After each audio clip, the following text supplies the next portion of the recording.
Well, thank you for coming on the podcast. Yeah, no problem. Thanks for having us. Yeah, thanks for having us. It's our pleasure. We might as well just get right to it, right, Chris? Get Yeah. right to it. So, people are still shocked to find out that you guys are twins. I don't know how people are always shocked. I think I could tell you guys apart, but then I've paid attention because Dylan cut his hair. Yeah, oh yeah. That's going to be a big game changer for everybody. They're not going to be guessing anymore. There's a pretty big obvious difference now. I almost cut it just as short as that, but he went first at the hairdresser, and then after he was done, I was like, oh, never mind. You can just do like the tips. I don't want to You're commit that like, no, much. I don't want to commit that much. You should just grow it really, really long and then donate it to like Locks of Love or something. There's a future plan right there then. Future plan. See how long you can get it. Yeah. Long hair does get quite annoying though, especially in the It shower during. does. It does. I have long hair and I've Oh yeah. like usually mine's like shoulder length and I've been growing it out and it's just so annoying. It ends up in a ponytail at work all the time. It's always in the way. So I'm like, why do I have long hair? Well, we just convinced my 13-year-old son to cut his hair, so his was not that there's anything wrong with the longer hair or anything, but he doesn't take care of it or do anything to it at all, and it always looks like he got in a fight with a chicken. Like it just never looked good, just super frizzy everywhere, curly. I was like, so he finally took about like 4 inches off, and it's a little more manageable. And like all that at the end was dead. Like it was all split ends and Yeah. That's definitely relatable. Yeah. I mean, we try to take care of our hair, but like the split ends thing, I was just because I haven't had long hair in a while, and as it was getting longer, I was like, this is not feeling too great. Maybe something should change. But the last part of my question, well, my beginning statement, I should say, was could you introduce yourselves and the role you play in the band so that people don't get confused during watching this or listening to it? Not that you guys kind of sound the same, so I don't know that they'd be able to tell you apart. So listening. Well, maybe there's some people could pick up some distinct differences, I guess, but I guess that's up to them. But I'm Dylan, the one talking right now. I am Dylan. I am a vocalist and writer in Opal and Sky, and I am Tyson. I am also a vocalist, and I write the drums for the music, and then edit and write scripts for all the videos. Nice. so super important opening question here right off the bat. What is the secret behind a good bleh? That I think is just a matter of practicing as much as you can in while you're driving in your car or something. And honestly, there really isn't a bad bleh, is there?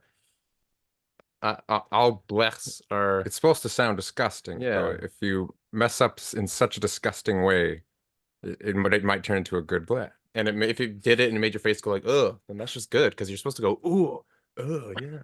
It's supposed to be a chunky faced reaction. You I know, don't know. a really good one that I've heard. I don't know if you've seen the video of the woman asking her dog what it has in its mouth, and it opens its mouth and the mouse runs out. She does a really good blech in that moment. She's like, I have not "Blech." seen that, but I think I'm gonna have to find that now. I think I know which one you're talking about, Chris. I think I've probably seen it. So, what is Opal and Sky's origin story?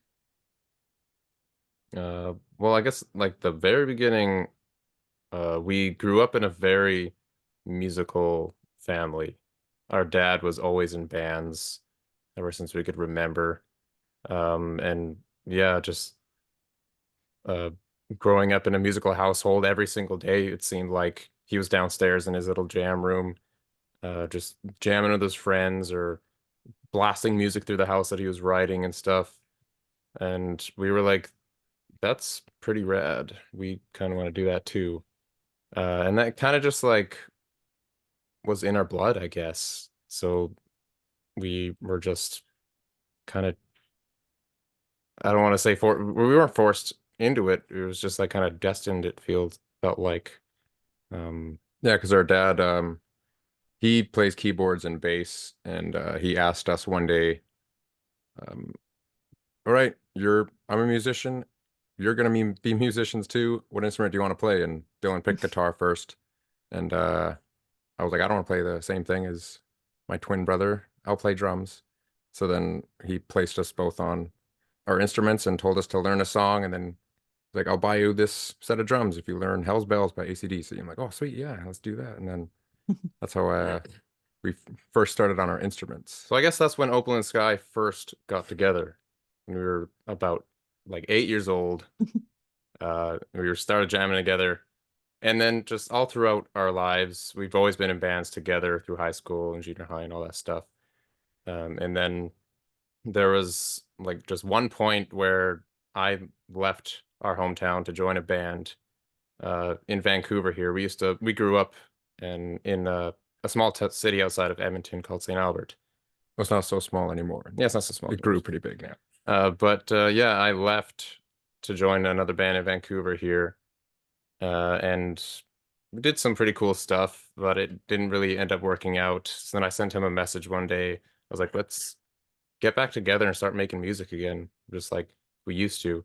And he came out here. We were just in a little experimental phase.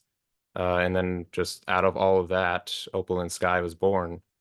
And the origin of the name is just our last name, Yeah. split into three parts, which we feel pretty lucky for, I guess, because it's a pretty cool name, we think.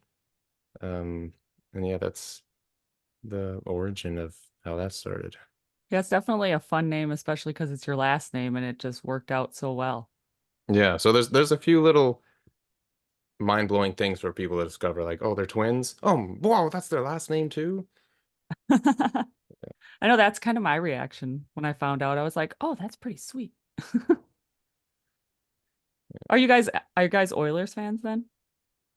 Well, we grew up watching Oilers games, obviously, and like tried to, or we were taken to games sometimes, but we didn't grow up playing hockey, surprisingly. But if it was on TV, we would watch. And then our dad was a Bruins fan, so we kind of Wow. got shifted into that direction. And then when we moved here, our friends like, "You live in Vancouver now, you're a Canucks fan." And so yeah, we kind of cheering for different teams, but go Canucks, go. That's okay. I cheer for two different teams. I cheer for the Red Wings and the Predators. So it's okay. You can have multiple teams you like. Oh, yeah. Whoever's winning at the moment, I guess. Yeah, I don't think it's either of my teams. So your social media content is outstanding, Thank you. Thank you. to say the least. You guys create a ton of fun clips. Do you guys do your editing yourself, or is there someone behind the scenes that edits for you? Oh yeah, that's all me on my computer. Because first we started out with long form vlogs of our daily adventures that we did have our friend and other official member of Oakland Sky who helps with all the behind the scenes stuff. Mike, he's also a video editor and videographer, so he was doing a lot of editing, and then he's like, "Hey, why don't you download this software for your computer, and I'll send you some footage and you can edit." And uh, yeah, he sent me the vlog, and I just used my obsession growing up watching YouTube and just copied what I saw other people doing, and it turned out to be a hidden talent thing that I can make funny edits. And then we just cut up all that short vlog or footage, the long vlog footage into short form, and then we became short form content creators. Yeah, we kind of stumbled into the short form thing just after a process of trial and error to see what grabs people's attention and what is like the most fun to do and stuff. And the short form thing, we just figured it was working the best, so we kind of just stuck to it. Yeah, Chris and I have yet to figure out our niche. It's a hard We've grind tried. getting out there, but just yeah, working at it, trial and error, it's a rewarding process. Oh yeah, Yeah. we've failed so many times. Everyone's gonna fail. You're all gonna fail, but you'll eventually succeed. Just keep failing, and success is right around failure. Learn from the failures. There we and, go. and don't see it as, oh man, I sucked at doing that. I'm never gonna do again. Yeah. Just pretty much learn from the mistakes that you made, and then yeah, you learn not to do those again, and just get better slowly. It is slowly, but eventually everything does just start falling into place. Yeah. Has your social media influence impacted your music or writing at all? Hmm, it's been quite a challenge, I guess. Um, it's n not like, I guess, like impacting my ability to write or anything. Just more so, like we have this platform, and there's a lot of people that I would say like more than half the people don't even know that we make music still. They're just like following us because we're these funny twins who make uh, funny metal videos on the internet. So in that way, it's not really too discouraging because I know like they're gonna find it eventually, and that's why we keep doing these videos just to like bring more people in, and then eventually they'll just realize, oh, these people make music, and that's we see those comments all the time, like, oh, I've been following you for so long, and I just found your music. It's pretty cool. But yeah, it's not too impactful, just like on me mentally or anything while I'm writing.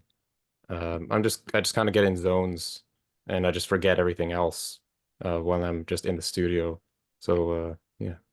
Do you find that one takes precedent over the other, well, whether it's writing music or coming up with content?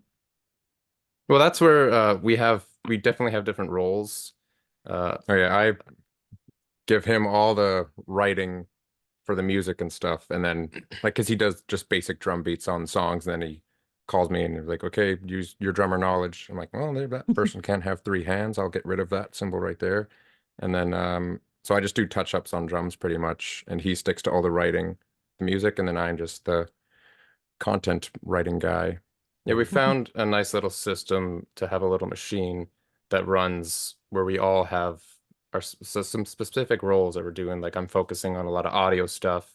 Like I'm learning how to set up like live performance stuff now. We just got a big in-ear monitor rig, and I'm going through college to learn how all of this works, the old YouTube college. But that's been fun, and like I'm sticking to the audio stuff, and I'm writing music and stuff, and then he gets, or I get him to give some input on it, especially with the drums, because I don't know anything about writing drums. I'm always putting like six hands doing one thing, and then he's like, we don't have that many hands. I'm taking those away."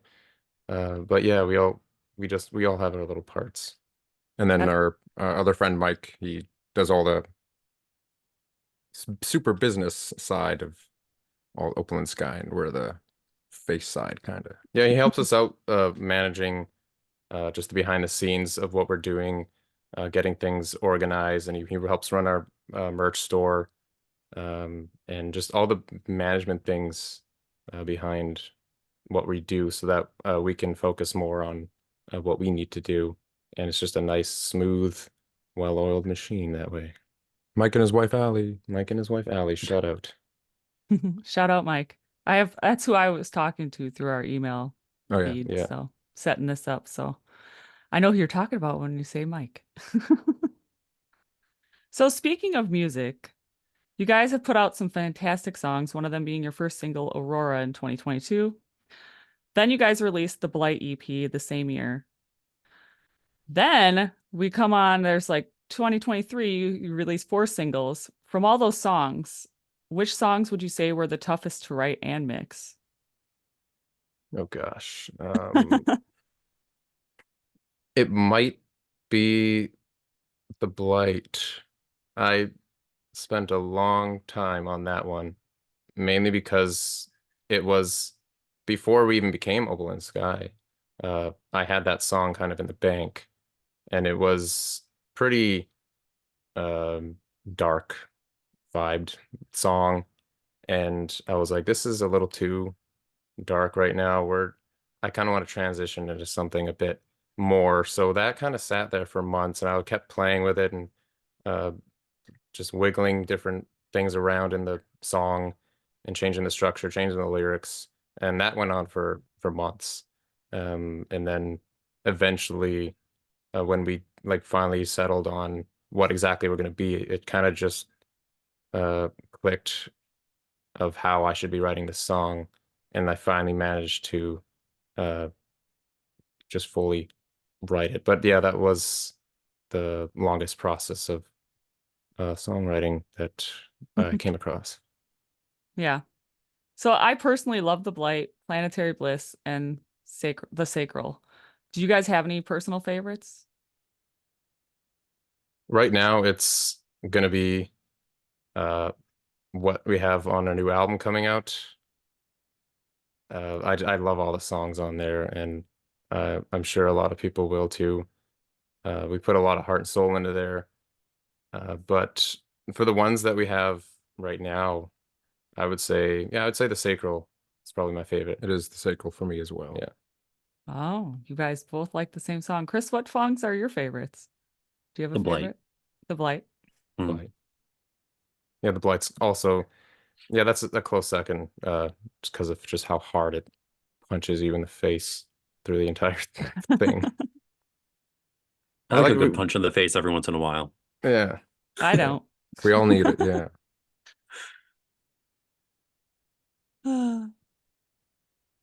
So you kind of answered my very next question because you just spoke about an album coming out soon. Um, we actually had a fan question that I'm going to kind of throw in here. Um, Jess, who was it from? Asking about guest It was features. Casey Hart. Your fan Casey Hart was asking Hi, if you Casey. had Hi, any Casey. plans on having any collaborations in the works. Collaborations, not right as of now, but that's definitely something we could see ourselves doing, especially with the right people, as time goes on, um, and we make some more connections. But collaborations, we can definitely see ourselves doing that for sure. There's Yeah. no confirmed collaborations on the new album, if that's an answer you're looking for as well. Yeah. I don't know what she was looking for. She just asked about collabs. And I was like, collabs in music or collabs during like, you know, stuff you're putting online, like Oh, on yeah, Reels and stuff. both of those are I see happening in the future. Yeah, 100% with both of those. So yes to the online content and our music. Music collabs and online content. And while writing that newest album, who would you say some of your biggest influences were? Um, with the old songs, I was going off of like a vibe of influences or influential bands that I liked, but for this one, it's pretty different from our other songs. If I had to pick some bands out, I'd say The Devil Wears Prada, maybe like their Transit Blues album, but a little more fast paced. And then Shields is a band from the UK. They have some really gnarly parts in their songs, and I just love their vocalist and his range and stuff. And uh, definitely vocal wise, just for like writing uh, like the lyrics and stuff. North Lane is a big one from the Adrian era when Adrian was first in the band. North Lane, his lyrics were always just so positive, and that's one thing that I really liked to stick to was just making music uh, at a very positive level and not just screaming, "Oh, I feel dead inside, and you do too. We're all dead inside." It's kind of like, hold on, it doesn't have to be dead inside. We can get better. Like it's all chill, it's all relaxed. So, yeah, that's my answer. Yeah, I love even on that, n- like no, like kind of what Beartooth did with their latest album. It Yeah, was a very positive album, which I loved. yeah, it was nice to see Caleb have a little change of pace there, and he's definitely loving himself in his life now, and it's very nice to see that he's happy doing what he's doing. Well, I mean, I would hope that most people, like most musicians, would be happy with what they're doing, but I know that's not always the case. Yeah, yeah. Unfortunately, yeah, I stumble across a lot of interviews that I listen to just with musicians, and they're kind of explaining how their mentality is behind the scenes. And it is a bit unfortunate because they're just like they're hiding these things that they're not really telling people about. And but the music helps them also like express that and get it all out, especially in a live performance. You can feel the energy and everything. So it is pretty rewarding, but yeah, there's a lot of things behind the scenes that people don't really see in within the musicians. But Yeah. yeah. Now, speaking of live performances, many of your fans would love to know if there's any plans for you guys playing shows or having a tour in the near future. Oh yes, definitely. We are in the process of uh, getting all that set up right now. We have the band, Yes, we have we the have the band. members. We're jamming, trying to jam. Well, we do jam every 10 days. We've got a set schedule now, and then just working harder at it, getting tighter, getting the right equipment. But we are making sure we're set up for super professional fun time shows before we go play them, so that we're not jumping out there like, whoa, I'm too new to this. But it's coming near future. Oakland Sky playing shows, everybody. Yeah, it's always been in the cards for us to definitely play shows, and we were just it was just about finding the right people to do it. And we found some amazing guys, people I've actually worked with before in the past. They're very professional. They know what they're talking about. They know what they're doing. So we don't have to work around too many things. And I just think once we all get on stage, it's gonna be great for everybody. It's gonna be a great experience, and we're just gonna make sure that everybody just loves what we're doing as much as we're doing it too. Right. I mean, you do have to set yourselves up for success and not failure. So Yes, practice of makes course. perfect.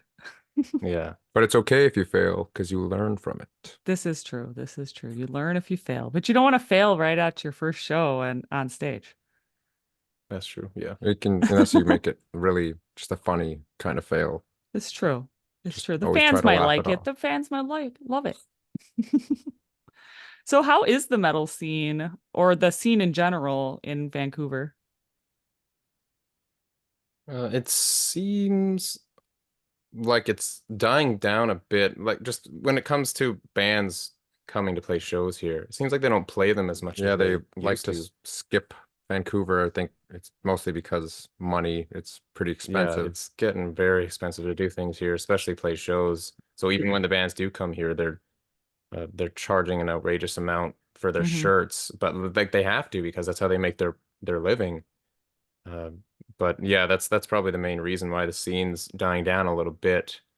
But the local scene is still pretty raging. Yeah, We're there's still little dive bars and stuff that yeah. you can go in and find a thrash band just hammering on the stage there with like three people in the audience. But yeah, that those kind of shows go on weekly.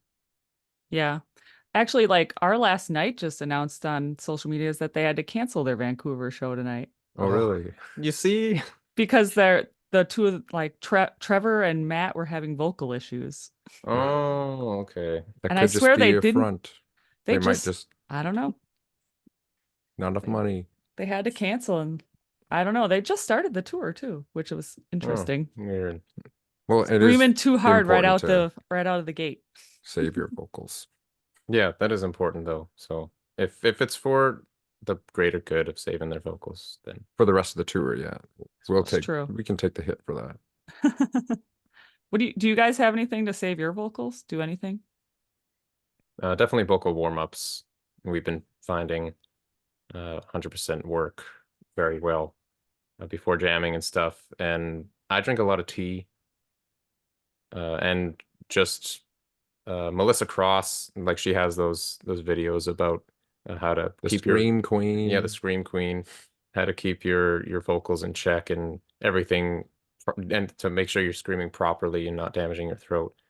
But yeah, it's definitely just been years of learning how to do it properly and taking care of your throat. Make sure you're not pushing yourself too much, like screaming literally every single day for 6 hours or something.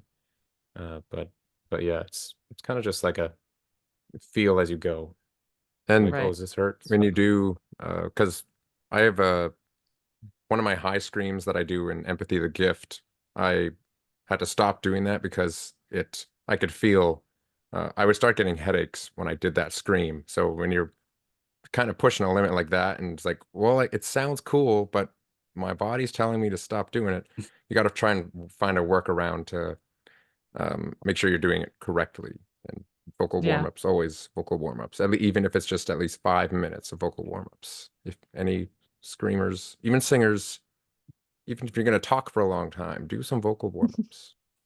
Yeah, actually, we recently had Dennis from Alisana on the podcast, Oh, okay, and yeah. we asked him that question, and he was talking about how some people that are good screamers actually have vocal cords that are built differently. Like they don't, when they scream, their vocal cords don't touch. They like stay separated, and like screamers tend to have those vocal cords. But like if I was like, I probably don't have that. If I tried to scream, it would probably break up because my vocal cords would slap together. I don't know. That's what he was trying to tell us, right, I Chris? could see that, Yeah. yeah, developing over the years of learning to scream, I guess. Yeah, your vocal cords just kind of get used to that happening. So it's like, oh, maybe we shouldn't be putting so much tension. Like your body's just kind of telling itself, oh, this dude's gonna be screaming a bunch. Let's uh, let's loosen up a bit. That is definitely teaching your body the correct feeling of what's supposed to be happening there. And yeah, and it will eventually be taught to separate so they're not slapping each other all the time. And Grow itself a nice thick callus. No, vocal callus. That's not scientifically accurate, but that's what I like to think happens. So I'm gonna pivot a little bit. What do you find to be the most ridiculous part of the metal community? well, obviously the elitists and gatekeepers, which there's a lot of in any community, but since we're in the metal community and we have this platform and voice to wave our finger at them all the time, we're going to keep doing that and show them just how silly they're acting. That is, yeah, one of the reasons why we do focus so many videos. Like I saw a comment the other day on YouTube, someone just asking, what have you been through to keep making these videos about gatekeepers all the time? Like, I feel so bad for you. I'm like, well, it's not just for us, it's for everyone out there, just to reassure these kids coming into the metal scene that might have just started listening to metal and someone told them, Disturbed's not a real metal band, you're not a real metalhead. And it's just trying to tell them it's okay, don't listen to that guy or girl. It's just a bully on the internet that Give them a hug, yeah. make them feel better. Maybe they'll learn from watching what we're doing and be like, oh, I'm a piece of crap. I'm going to stop doing that now. So yeah, What the metal about elitists. what are some of the biggest misconceptions about the metal community? I mean, aside from the tried and true, Satan Hailer uh shtick. It's probably the fact that all metalheads like only listen to metal music and that's it. And like, Yeah, and just super angry all the time. yeah, If it's like, you're, oh, if that song doesn't sound like somebody's getting thrown into a car crash explosion, then I'm not going to listen to it. No, like we listen to a wide variety of things. That's probably one of the biggest misconceptions we hear. I definitely I've listen to a wide variety of different music. This Yeah. podcast has really opened it up for me personally, if I have to say so, like with what I'll listen to. Like, could Yeah, you picture? I couldn't picture myself listening to somebody like Senses a year ago. That would not have been on my radar. really? I could have seen you doing that. I don't Like know. emo pop? No, that wasn't my I my guess. thing. I don't know. I grew up on Simple Plan, so I am a little more into the poppy stuff. But then again, my favorite band is Story of the Year. So Yeah, it's definitely within the metal community. You pick things up and then you'll listen to it and go like, oh, I don't think I like that. But it's kind of things just kind of grow on you. I think that's how where the diversity in the music comes as well. You just kind of ease into these different things right. as you're going along, and then you start actually enjoying them a lot more. I I mean, think I was gonna say, I think the best way to show them that metalheads don't just listen to metal is for an outsider to go to a show, and as they play music between sets and they play Backstreet Boys, you hear everybody singing along. Oh yeah, 100%, yeah. There's yeah, like all the shows and people things of you take an outside normie person who doesn't listen to metal and they're just like in between the bands transitioning and stuff and they're just like, what? Why is that playing? That's my favorite song. Why are they listening to it? why are they singing along? uh, yeah, What were you gonna say, Jess? I forgot now. So you guys seem very passionate about your music. Is there anything else besides music you're passionate about? Well, uh,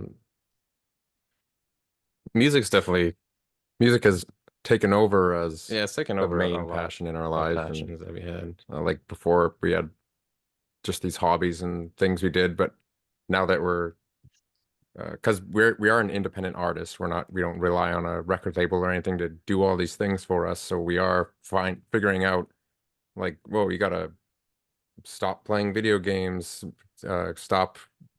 I mean, you can still try and go for a walk and stuff outside. It's good for your mental health, but you got to stop doing these little things that you thought weren't very time consuming when you were before we did all this, and then it turns out, oh man, you gotta sacrifice a lot.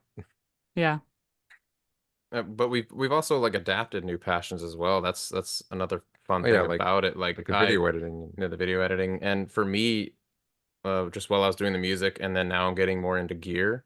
I wasn't really too like keen or smart on how all this gear worked, but now I'm loving it. Just learning about gear, like that's a new passion for me.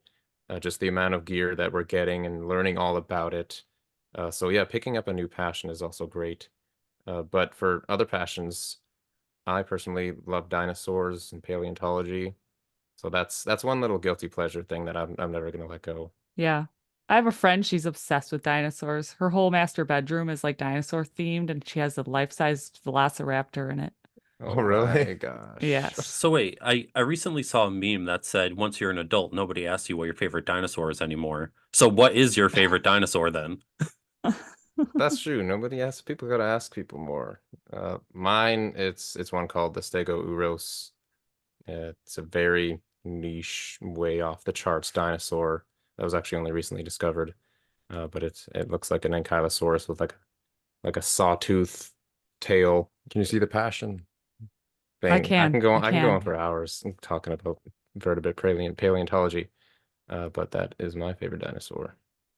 Mine's just simple triceratops. I'm not as passionate as the dinosaurs. What about you? What are your favorite dinosaurs? I feel I like love Ankylosaur. you like Ankylosaur? Allosaurus. No, I don't. Ankylosaur. Oh, Ankylosaur, yeah. Yeah. Ankylosaur. I think I always liked a Brachiosaurus for some reason. I don't know why. Maybe Land for The Time. Maybe mighty the Land for giants. Time got Yeah, me Oh hundred. yeah. It's gotta be. That's gotta be brontosauruses. a lot of people's because of that movie. I know my You friend's know, favorite is a feathered raptor. Oh, The feathered you know, raptor. you yeah. know, it was maddening. Growing up, we were always told there was another larger long neck, the Brontosaurus, and then they come out and like, oh, actually, sorry, those were two different fossils put together. We messed that up, guys. Oh, yeah, I remember that. There's no Brontosaurus. Like, come Yeah, on. that's one thing I keep finding out as a scientist are always like, oh no, we're changing our mind about that. Oh, you remember this? Nope, we're changing our mind about that. It's always just an ongoing debate Yeah. between all these things. It's funny that we're talking about dinosaurs right now because I was talking about dinosaurs at work today randomly. And then I was like looking at this thing this post I made a while ago. There was a book I found, and it was so hilarious. Like it's like some kid's book, but it's like a gory kid's book and it's like poetry. About dinosaurs? Yes. It was hilarious. I can't remember the name, of course, so I'd have to like look it back up on my phone, but I should totally send you about like some of the stuff because I've kept this book. I was going to give it to my friend since she's obsessed with dinosaurs, but I love the book so much I just kept it for myself. Well, I'd definitely be interested in that. See, all you adults out there, keep talking about dinosaurs. It's okay. You don't have to It's hide it okay. anymore. Ask your friend what their favorite dinosaur is. Definitely. Ask a friend and then they'll ask their friend, "What's your favorite dinosaur?" Keep the conversation going. We can just have a whole giant like phone tree of, you know, dinosaur talk. Or a light went out behind us. Anyway, 2024, the year of the dinosaur. Asking. Yeah. There we go. Do you have any hobbies? Um, Hobbies and passions. Oh shoot, that came back on. Magic. It It's knew. magic. Um, well, if you saw in our, well, saw you commented on the twin video. I'm Yes. obsessed with anime and waifu figures. So yeah, anime is one thing that always set aside 20 minutes a day when I'm eating. That's my anime time. And then once I'm done that, an episode a day, I go back to the grind. But Yeah. yeah, anime is What animes are you pretty watching? big in my life. Um, right now, season 3 of Konosuba just came out. I'm I don't watching know. I don't that. know if I heard that one. Is it a newer anime? Uh, no, it's the first season came out quite a while ago, but this is season 3, so it's new this season. Yeah. I'm like old school, so I like really got into Inuyasha back in Oh the yeah, day. Oh, yeah, we watched that definitely. growing up too. I have the box set, so Oh Oh, really? really? Wow. yeah, That's funny. unfortunately it was from an ex-boyfriend. Ooh. Oh, So he spent the money and I didn't. well, that's good. I'm not even that much into anime, and I actually uh took a crack at Konosuba he was talking about, and I quite enjoyed it. So there's a recommendation there. Yeah, is it English dubbed or is it in Japanese? This light's being crazy. But yeah, there's an English dub, but I am one of the sub Japanese sub elitists. I do enjoy sub better, but it's okay if you watch English dub. I Right. watched the English dub. Oh Yeah, no. I mean, I watched Bleach when it came out and it was only, subtitled. Yeah. But then when it came out in English, I couldn't watch it. I couldn't watch it in English. It was just wrong. Oh yeah. Once you start it on something and you like, because the Japanese voice actors, they're so passionate. Like they get all to get together in a room and just yell at each other in these scenes. You can just really feel it. But Yeah. Do you like Hayao Miyazaki?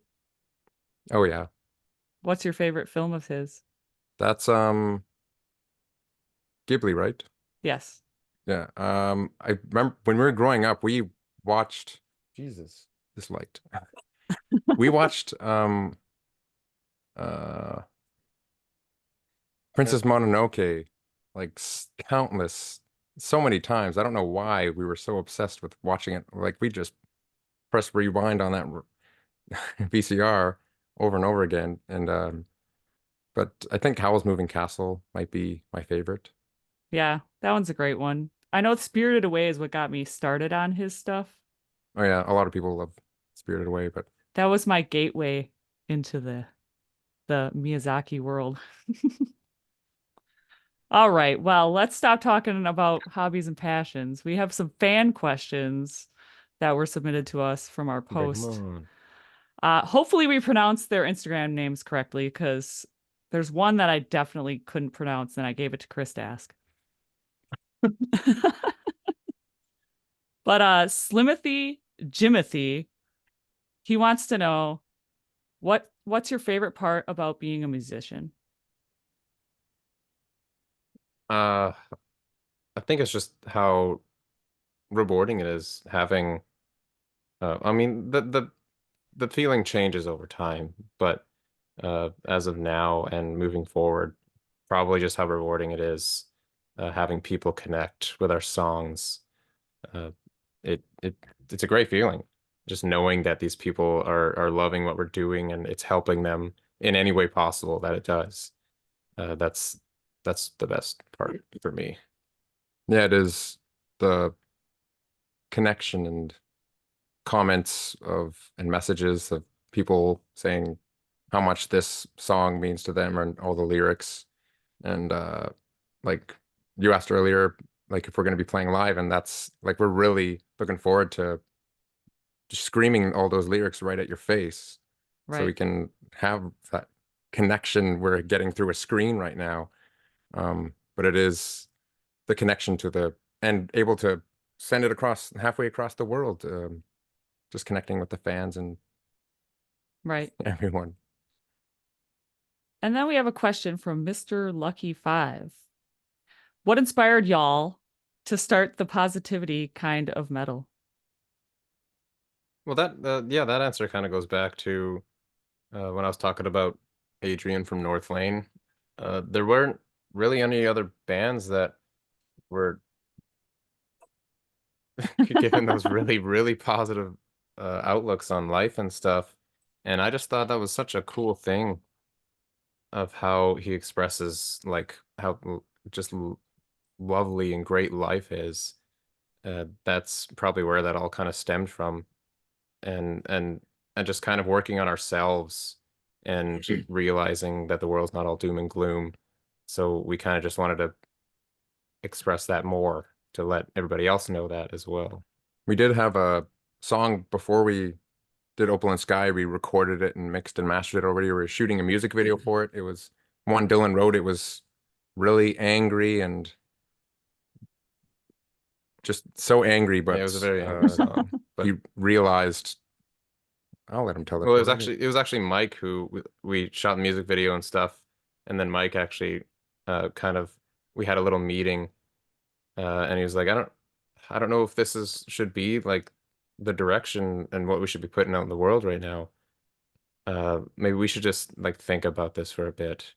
And so yeah, we did a lot of reflecting after that, and kind of yeah, did come to the realization that there's too much of this out there in the community right now. There needs to be a change and just this a huge shift in the metal community. So we decided that maybe we should be the ones to kind of help that happen. Yeah. All right, now for the question that I think is the one you gave to me on purpose. Yep. I'm gonna say this one is from Siraki, if I'm saying that right. What festival would you be keen to play when you get around to it?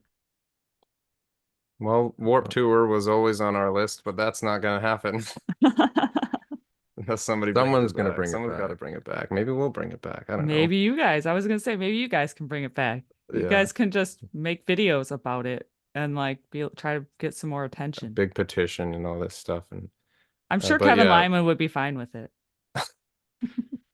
as of now, festivals probably the Sick New World. That's a new one that looks like it'd just be a lot of fun with a nice a big lineup and so whatever if that keeps going on, Sick New World's probably be a good one. Yeah. And Wacken has always been on our Yeah, whacking. radar. Wacken's been on our radar.